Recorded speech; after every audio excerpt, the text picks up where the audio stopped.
শিক্ষক নিয়োগ, বকেয়া ডিএ প্রদান সহ একাধিক দাবিতে 7ই মার্চ ডিএম অফিস অভিযানে এবিটিএ মুর্শিদাবাদ জেলা শাখা। বৃহস্পতিবার এই কর্মসূচির আগে সাংবাদিক বৈঠক করলেন এবিটিএ মুর্শিদাবাদ জেলা শাখার সদস্যরা। Enjoy the beats with DJ Mishti from Kolkata, now at Murshidabad's only discotheque Ignition at Golden Retreat, Baharampur Shilpo Taluke Golden Retreat, luxury 4-star hotel with upcoming club facility.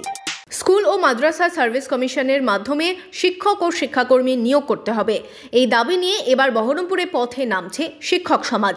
বৃহস্পতিবার ডিএম অফিস অভিযানে পা মেলাবেন ABTA Murshidabad জেলা শাখার সদস্যরা।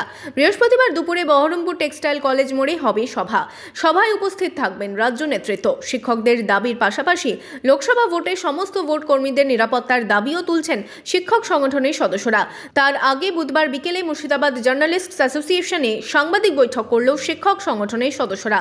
আমরা মুর্শিদাবাদ জেলা এবিটিএর পক্ষ থেকে মূলত 5 দফা দাবিতে আমাদের জেলা শাসকের দপ্তর অভিযান করছি আগামী 7ই মার্চ অর্থাৎ আগামীকাল।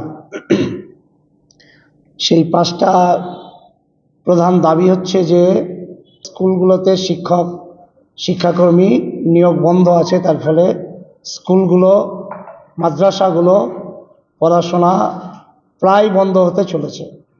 আমরা দাবি করেছি যে সার্ভিস কমিশনের মাধ্যমে, এদিকে স্কুল সার্ভিস কমিশন, অন্যদিকে মাদ্রাসা সার্ভিস কমিশনের মাধ্যমে শিক্ষক আর শিক্ষাকর্মী নিয়োগ করে স্কুলগুলিতে যে অচলাবস্থার সৃষ্টি হয়েছে তা কাটিয়ে স্কুল মাদ্রাসাগুলোকে রক্ষা করতে হবে। সমাবেশ শেষ হয়ে যাওয়ার পরে এই বহরমপুর শহরের প্রাণকেন্দ্রে মিছিল করে আমরা ডিএম দপ্তরে যাব, দিয়ে আমাদের ডেপুটেশন দেব। যে বিভাজনের রাজনীতি বন্ধ করে গণতান্ত্রিক পরিসর আমাদের বৃদ্ধি করতে হবে এবং সাধারণ শিক্ষা বাঁচাতে হবে। এই যে দাবির সাথে কিন্তু আনুষঙ্গিক যে দলিত, সাধারণ, আদিবাসী, মুসলিম কমিউনিটি বা আদার যে ব্যাকওয়ার্ড শ্রেণীর সবার যে লড়াই, সেই লড়াইটাও বার্তাও কিন্তু এই অভিযানের মাধ্যমে আমাদের থাকবে।